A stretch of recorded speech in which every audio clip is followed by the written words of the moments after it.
Buenos días, chiquillos, espero que se encuentren muy bien. En esta ocasión voy a hacer la explicación de la guía número 6. Trata de los aportes astronómicos desde el siglo XVII. Bueno, primero vamos a revisar algunas ideas previas, que es lo que vimos en la guía anterior, y destaqué 3 cosas: los tipos de modelos, los personajes que aparecen ahí y los modelos planetarios que ellos propusieron. Los modelos planetarios se clasifican en 2 tipos. Tenemos los geocéntricos, que es cuando la Tierra está en el centro del universo, y los modelos heliocéntricos, que son cuando el Sol está en el centro del universo. Hasta el momento, por lo menos, todos los personajes que vimos, todos hablaban del universo. Tierra o Sol eran el centro del universo. Y de todos los personajes que vimos en la guía anterior, quiero destacar a 2 que son bastante importantes, que es el primero, Aristarco. Aristarco es un personaje que se atreve a decir que la Tierra no estaba en el centro del universo, sino que era el Sol, en el año 400 a.C., ya que para la época y el contexto en el que él vivía, con el poder político que tenía la Iglesia, era como decir una herejía. De hecho, fue culpado por eso. Y luego, casi 2000 años después, en el siglo XV, aparece nuestro Copérnico, ya donde su contexto era muy distinto al de Aristarco, entonces su idea del modelo heliocéntrico fue aceptada y establecida en aquella época, en el 1453. Bueno, aparte de los personajes que ya mencioné, Aristarco y Copérnico, también habían otros personajes importantes que usted no debe olvidar, por eso puse aquí la memoria, ya que son los que usted anotó en la línea de tiempo: Tales de Mileto, Anaximandro, Pitágoras, Aristóteles, Aristarco, Ptolomeo, Copérnico y algunos otros que quedaron al final de la línea de tiempo, que ya vamos a profundizar más adelante. Estos personajes son súper importantes porque los aportes astronómicos que hicieron ellos fueron decisivos para la historia de la astronomía. A lo largo de la historia podemos ver estos distintos personajes aparecer en una línea de tiempo, que justamente era la tarea que les pedí en la guía anterior, y el orden de los personajes correcto es igual que en una recta numérica. Los valores que son antes de Cristo van en orden decreciente hasta llegar al 0. Y luego del 0 empezamos en orden creciente con los números que son después de Cristo, ¿ya? En ese caso, el único que tenía una ubicación media compleja era Aristarco, porque él es antes de Cristo, pero apareció en los modelos heliocéntricos.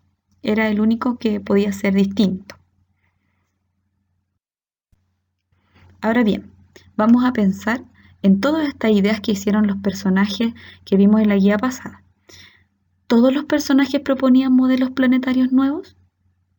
¿A todos se les ocurrió decir cómo era el espacio? Probablemente no. ¿Ya? Algunos personajes, en vez de decir, a mí me parece que el espacio es así, lo que hacían más bien era apoyar a otros personajes con la misma idea o con alguna mejora. Algunos otros personajes hicieron investigaciones detalladas de los planetas mismos y no de cómo era el espacio. Por ejemplo, Galileo.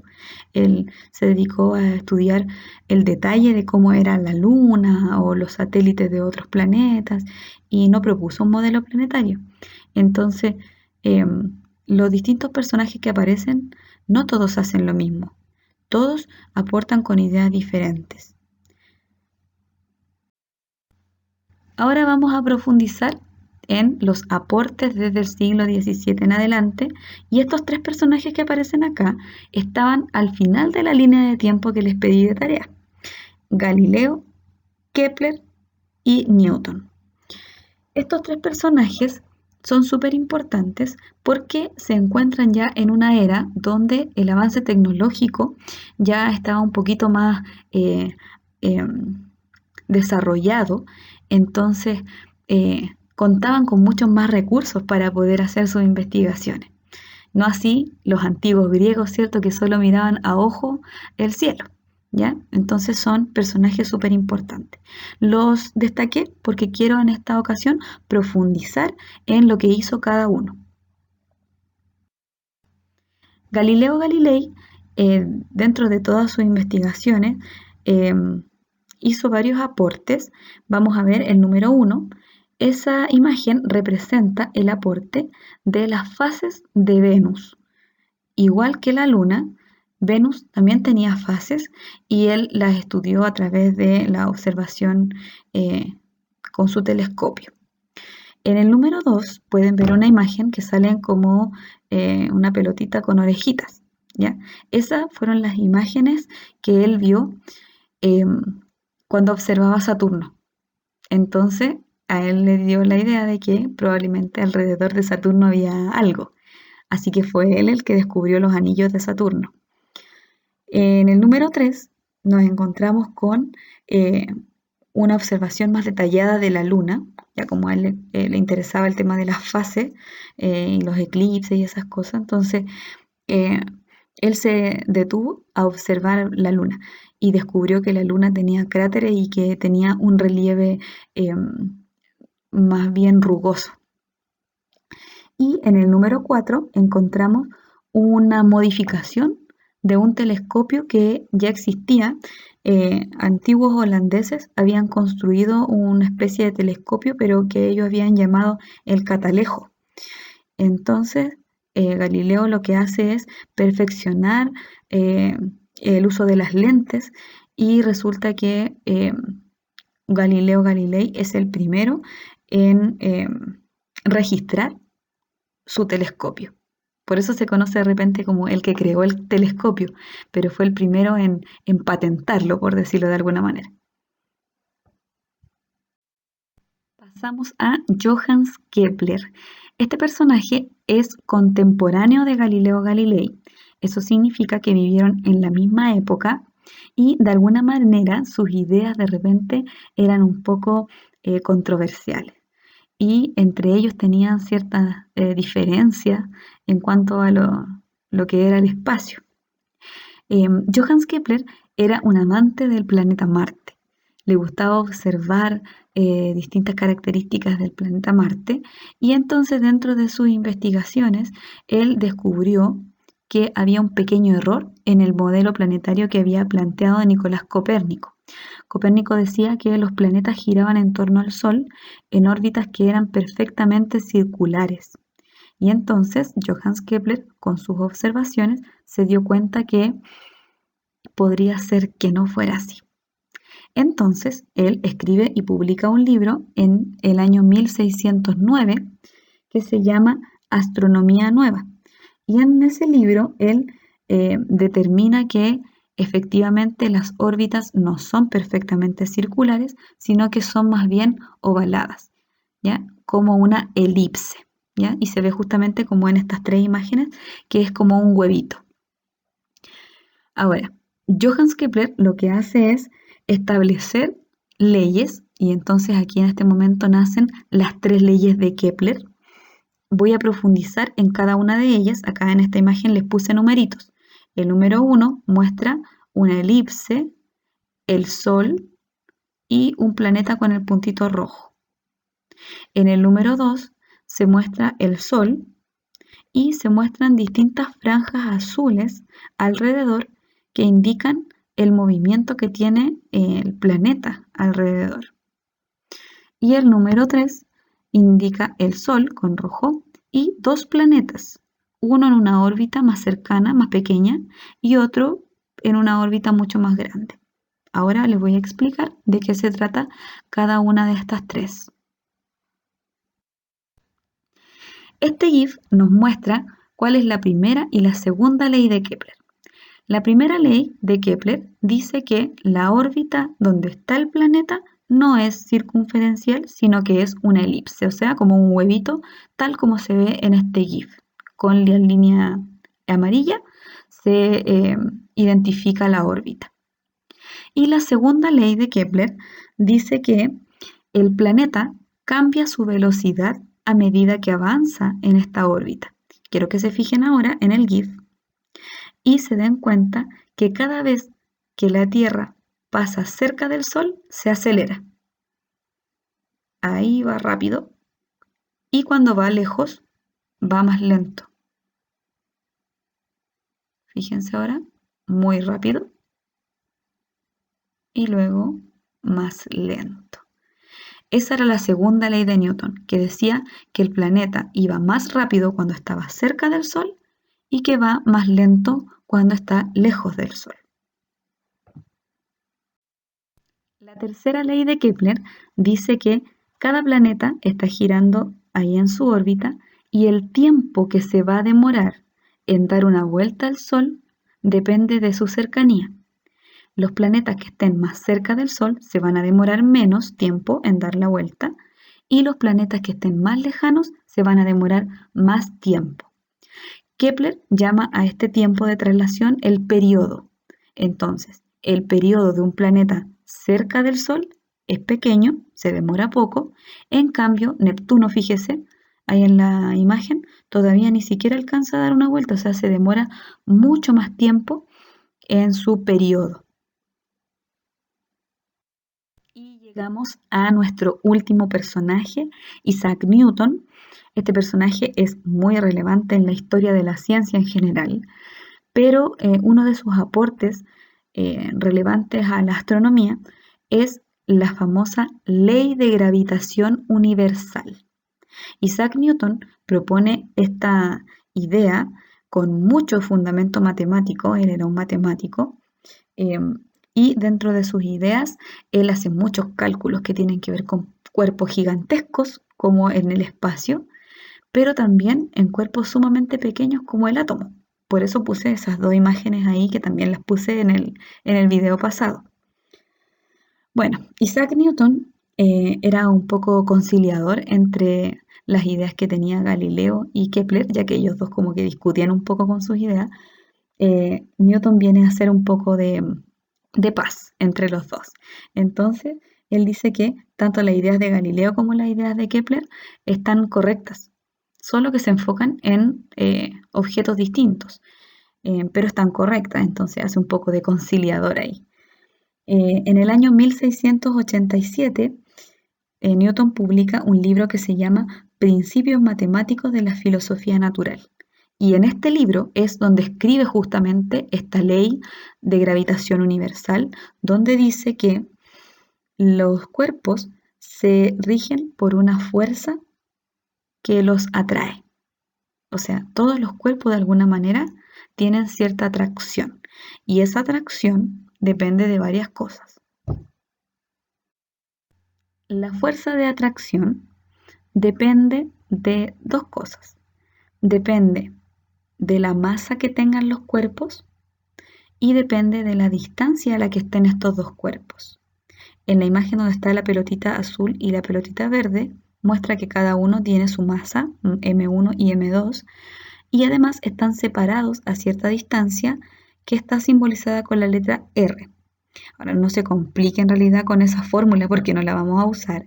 Es solo para que usted sepa que Isaac Newton hizo una especie de cálculo matemático en esta ley. O sea, a él no se le ocurrió tirar una ley porque sí, sino que él tenía todo fríamente calculado. Ahora, ¿qué significa esa ecuación? Que si el cuerpo está muy cerca, entonces va a sentir más esa atracción. Y si el cuerpo está muy lejos, va a sentir menos esa atracción. Piensa entonces ahora, ¿dónde hay más fuerza de atracción? ¿Entre la Tierra y la Luna? ¿O entre la Tierra y el Sol?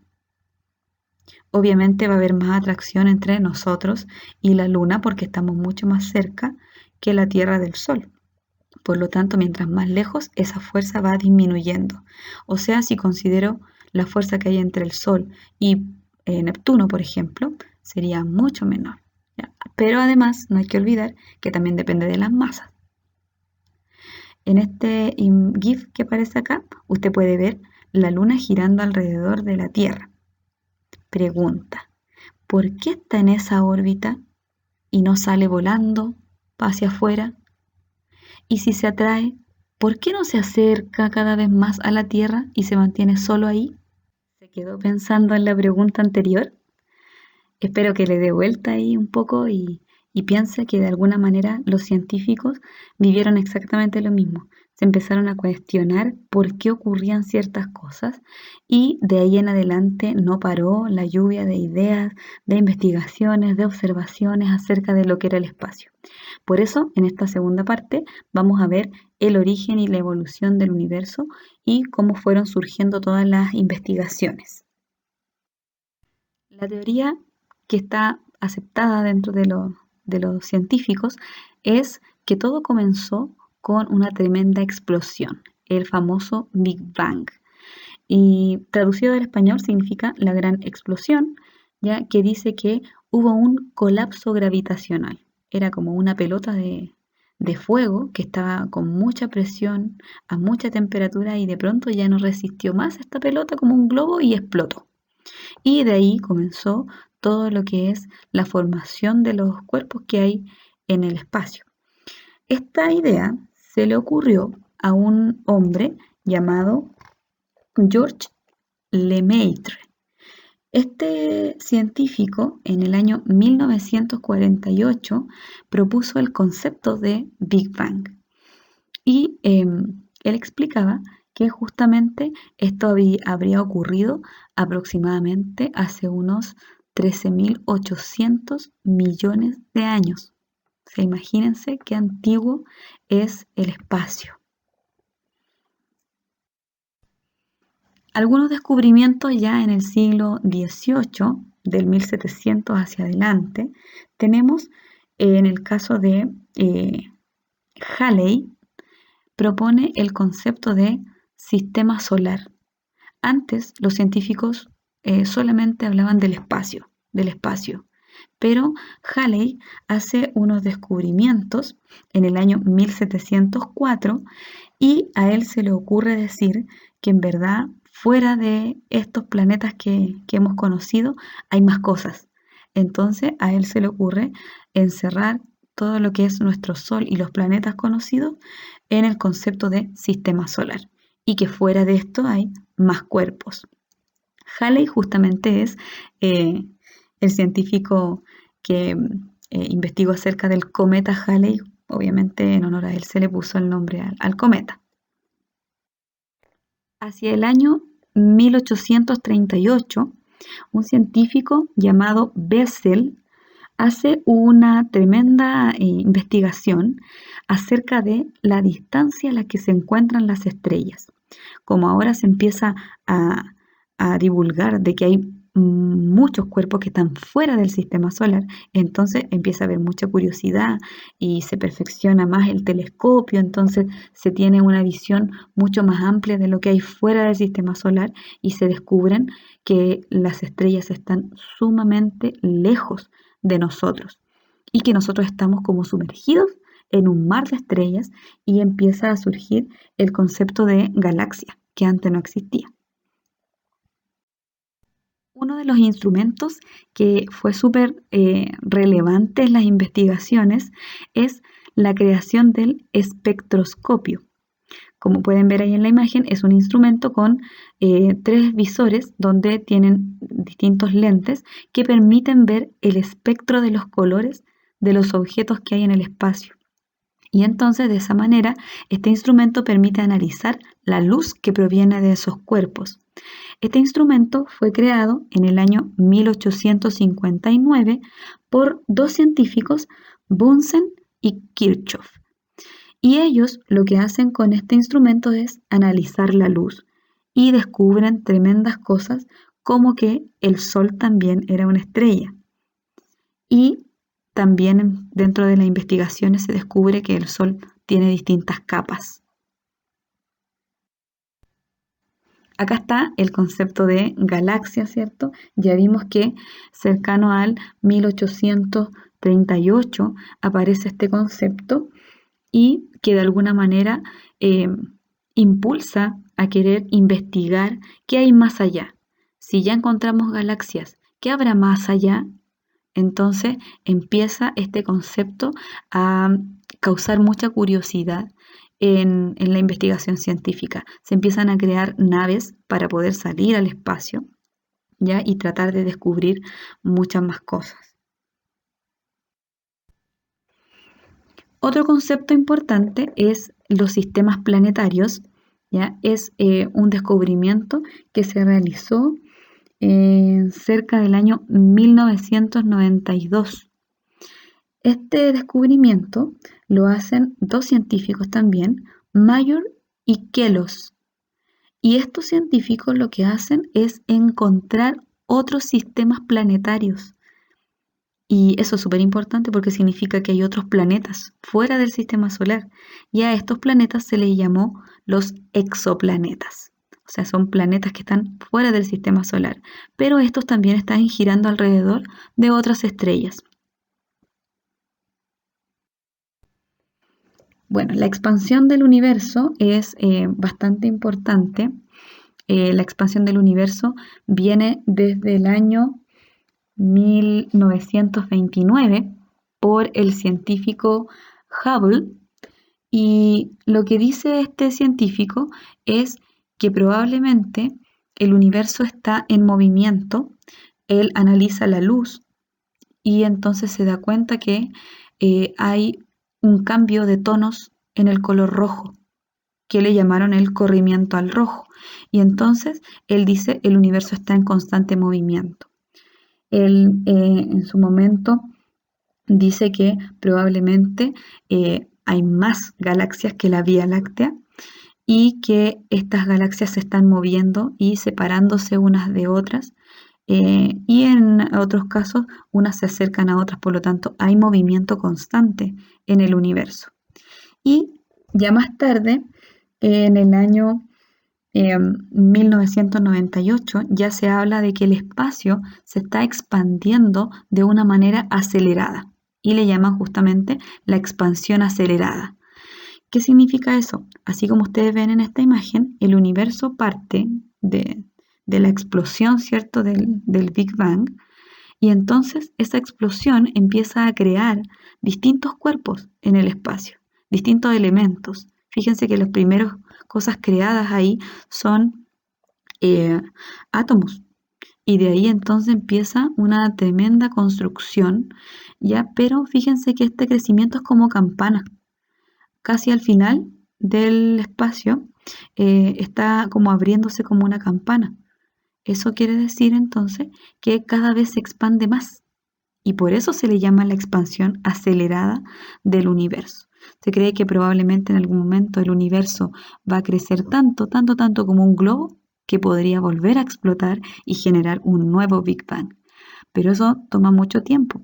Si ustedes lo piensan, desde ese Big Bang que se dice que explotó hasta lo que tenemos hoy en día son casi 14.000 millones de años, entonces tiene que pasar mucho más tiempo para que ocurra algo como eso. Todavía se siguen investigando muchas cosas. Ahora con la tecnología que tenemos podemos seguir investigando muchas más cosas y tener el recurso para tener mucho más alcance y quizás, no sé, llegar hasta el borde del universo, que sería algo fabuloso. Quién sabe si hay borde o no, ¿cierto? Es súper interesante esta materia, chiquillos. Ojalá se animen a buscar más cosas acerca del espacio porque en verdad es muy hermoso. Y bueno, para finalizar, les quiero recordar, ¿cierto? Lo puse ahí de título, no olvidar nuestras redes sociales, ya las redes que estamos usando para tener la comunicación. Ahí ustedes pueden ver que nosotros tenemos con la profesora Yanna un canal de YouTube donde publicamos todos nuestros videos de las explicaciones de las clases, y también tenemos el Instagram. Ahí también estamos subiendo todos los videos, ya por si no tienen acceso por YouTube, ¿cierto? Pueden hacerlo por el Instagram. Y bueno, si quieren enviarnos sus dudas por ahí también pueden escribirnos. Y también recordarles en la última imagen que estamos recibiendo todos los trabajos y los estamos registrando.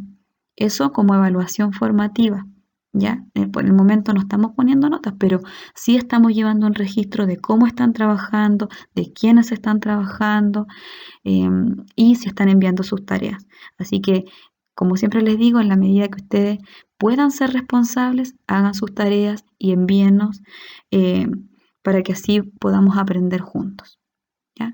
Un cariño para ustedes, un abrazo enorme, cuídense mucho y nos veremos hasta la próxima.